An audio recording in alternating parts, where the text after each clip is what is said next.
এৰি যোৱা ঘৰখনলৈ আজি উভতি আহিছোঁ।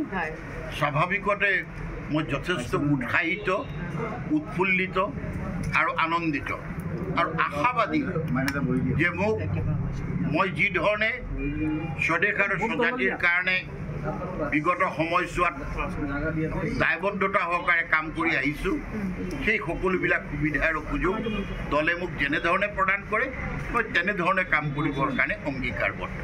তাৰ মাজতে মই আপোনাক কথা এটা সুধোঁ, বিগত সময়ত দেখিবলৈ পোৱা যায় যে অভিযোগ উত্থাপন হৈছিলে কংগ্ৰেছৰ বিৰুদ্ধে আপুনি ওলাই আহিলে। এতিয়া মই সেইকাৰণে আপোনাক সুধিছোঁ যে বিভিন্ন সময়ত দেখিবলৈ যে পাৰ্টি ফাণ্ডত বহু এম.এল.এ পইচা নিদিয়ে, কাৰণ দিল্লীত পইচা দিব লাগে, টিকট পইচা দিব লাগিব। আচ্ছা, পইচা লৈ টিকট দিয়ে নে তাত এনেকুৱাই চলে? মইনো কেলে টিকট নাপালোঁ? তেওঁলোকে ক'ব উচকা পাছ তো পইচা নিয়ে। যিমানে কমিটমেণ্ট নাথাকক, টিকটৰ বেচা কিনাৰ খেলখন এইটো কংগ্ৰেছত আছেই, আৰু তাৰ কাৰণে বহু মানুহে বহু সময়ত বিদ্যুৎ কৰিছে।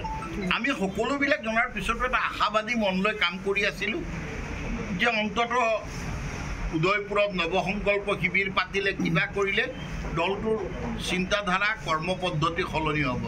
নাই, জেইছে কোনো অনুভৱেই নাই, কোনো পৰিকল্পনা নাই, কোনো দূৰদৰ্শিতা নাই যে এটা বিজেপি এজিপি নেতৃত্বাধীন এটা মিত্ৰজোঁটৰ বিৰুদ্ধে কি কৌশল লৈ পেলাই কংগ্ৰেছে নিৰ্বাচন খেলিব, কি এজেণ্ডা লৈ আগবাঢ়িব, তাৰ কোনো পৰিকল্পনাই দেখা, ৰোড মেপে নাই।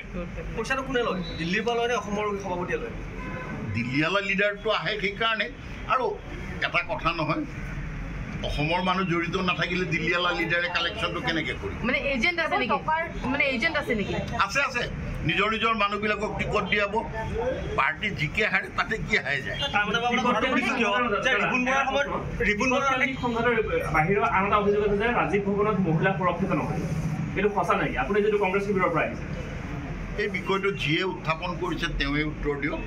মই এই বিষয়টো, কাৰণ মই সাধাৰণ সকলো মানুহকে মই সন্দেহৰ কাঠগড়াত উঠাবলৈ, কাৰণ দলৰ তৃণমূল কৰ্মীসকলৰ সঁচাকৈ নিষ্ঠাবান, দায়বদ্ধ, আৰু তেওঁলোকে দেশক ভাল পায়, দলকো ভাল পায়, তেওঁলোকৰ প্ৰতি মোৰ কোনো অভিযোগো নাই আৰু ক'ব লগাও নাই।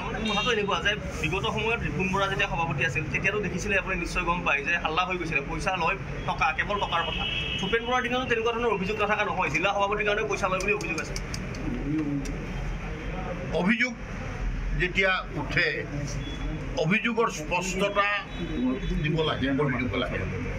ক'ৰবাত ক'ৰবাত তেনেকুৱা ঘটা বুলি বিভিন্ন, কিন্তু মই যিহেতুকে এই এনেকুৱা ধৰণৰ প্ৰক্ৰিয়াৰ লগত মই জড়িত নহয়, গতিকে মই এই কথাটো।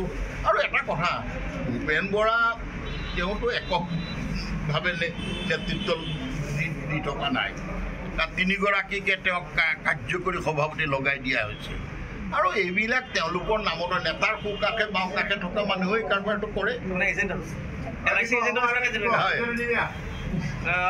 আৰু এটা কথা মই আপোনাক সুধোঁ, সিদিনা যোৱাকালিৰ দিনটোত বিস্মিতা গগৈ বিজেপিত যোগদান কৰিলে।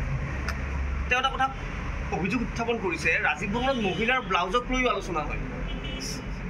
চব বিষয়টো মানে যিহেতুকে মই ইয়াৰ সৈতে জড়িত নহয়, তেওঁ যিয়ে অভিযোগ উত্থাপন কৰিছে তেওঁকে সোধক, তেওঁৱে ভালকৈ ক'ব পাৰি। কেতিয়াবা আপোনাৰ পৰা পইচা এনেকুৱা কথা পাতিছিল নেকি? টিকট যিহেতু আপুনি বহুতবাৰ বিচাৰিছিল, 2013 পৰাই জড়িত হৈ আছিলে।